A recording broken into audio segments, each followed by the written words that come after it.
Well, I debated crossing the road and coming down the tail end of this creek. I hadn't found anything since that first one, but I figured I'd just walk it a little ways since I had found a couple down this stretch.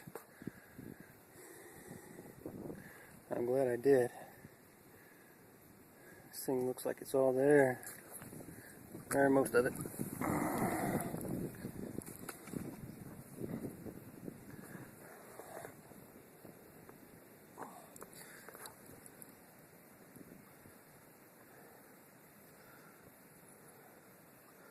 Pretty cool point. Some neat colors. A little dinged up. It's an awesome find.